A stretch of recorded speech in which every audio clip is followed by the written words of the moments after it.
There are always huge moves in the gold miners. First off, read this disclaimer carefully. And like, subscribe, share, and comment. We go here to natural resources, and you have one that is 2 times the leverage for the gold miners. Pretty big move from the low. And you also have the one if you are feeling bearish, minus 2x. Hence, we will look at the GDX to get the trend, NUGT if you want to have some extra leverage to the upside, and dust if you are feeling bearish. Let's first look at the seasonality of the GDX. You can see that December and January are some of the, well, they are the strongest months seasonally for GDX. This is real data, what actually happened, the actual percentage of months in which GDX closed higher than it opened, from 2006 to 2020. That's interesting. These months are right around the corner. We have seen some correction in the gold price, which was expected. If you look here at outperformance vis-a-vis the S&P 500, let's get a bunch of years. Yeah, you do see that, there's some okay, basically 50-50 though, December, January, and February. But anyway, you can see that there's a strengthening of outperformance in this later part of the year and early part of next year. Let's now look at the charts to get the trend. Obviously, today is a huge day for the markets. It's an election in America, and it's a very symbolic election because America, it's an old empire, and you have 2 old candidates now. So there's something deeper happening on a more symbolic level that historians will probably write about, in 2100 and so on and so forth. So there's some depth to this election. If you look at the GDX, you can see that we do have quite a few years and quite a few big moves, which means that the GDX, it is very tradable. So if you are a swing trader, it can be really fascinating. If you are a bit more longer term and you don't like big moves, then frankly GDX is not the product for you, nor of course the leveraged alternatives. Gold, the GLD or actual physical gold would be a better investment for your psychology.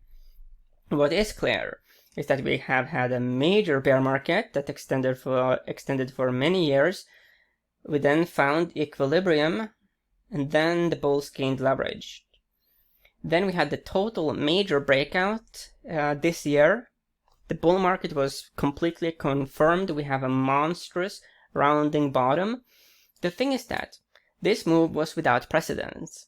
Hence, if you were sitting here and you were expecting this to happen, then you were frankly, you were a pig. You really were. The saying is that, bulls and bears, they make money, but pigs get slaughtered. And, it's just unrealistic to expect these kinds of moves. It doesn't happen.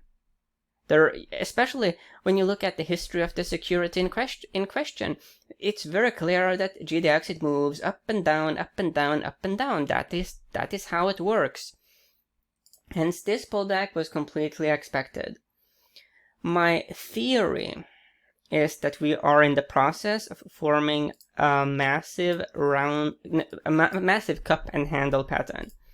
So the cup and handle works like this. You have this cup, and then you have the handle, and then you make the next big move upwards. Which means that this then would be part of a handle pattern. Hence, given that there's taken many years to develop the cup here, I wouldn't be surprised if we at least maybe spend a year to make the handle, and then have a breakout. Of course, if some major money printing happens, which is likely to occur regardless of who wins, because both Biden and Trump, they like spending money. They really do. And none of them are really anti-establishment candidates. I mean, if one of them were like, we are just going to just really cut back on spending and be more frugal, then we could really talk about someone who would, shake the boat. But none of them are.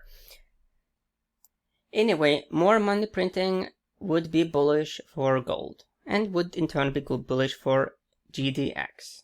Let's now get some correlations. Let's have the S&P 500. Okay, so basically my theory is that there could be more downside to the GDX, but I wouldn't be surprised if this maybe was the low. Of course, it's hypothetical, but that we could like goof around a bit more sideways, maybe with some bias, and then make the move. But I think that it could take some time. But within a handle pattern, if we develop a handle, there will be moves up and down, because that is how GDX behaves. Let's just do some analysis here. If you look at this move here as an example, it looks small, but this is 15-ish% down, a small correction for the GDX. But if you use a leveraged product, or if you get into the options market, then that could be a much bigger move. And you shouldn't be really like disappointed about a purely hypothetical sideways-ish movement for maybe a year here, a handle that takes maybe even 2 years to develop. It wouldn't be a problem from a trading perspective, because there will be big moves. GDX likes big moves. If you look here at the RSI, you can see that RSI, you see that low levels of oversold, it sometimes has worked, but GDX doesn't mind to be oversold for longer periods. Same thing with overbought. Being really overbought, it has, triggered pullbacks in the past, but you see here that RSI, it hasn't been super reliable.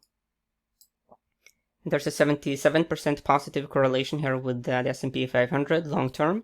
Looking here at the daily data points, we are above quite well. We are still above many of the horizontal resistance levels. But we're hovering a bit here above the 200-day moving average. If we do see more pullback, then that would be a level to go down to. Looking at the RSI here on the daily data points, then there is much more a dynamic relationship between low and high RSI. So RSI is more tradable here on the daily data points. Okay, so let's now get some correlation here between NUGT and the S&P.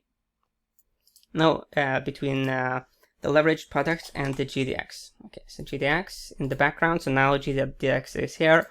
Let's look at NUGT. Oh, that's not good. There's virtually no, there's like a 4% correlation here between the NUGT and the GDX. Long term, that is bad.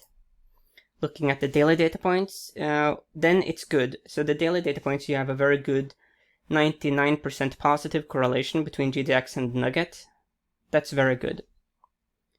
So NUGT works pretty good for trading, but definitively not longer term.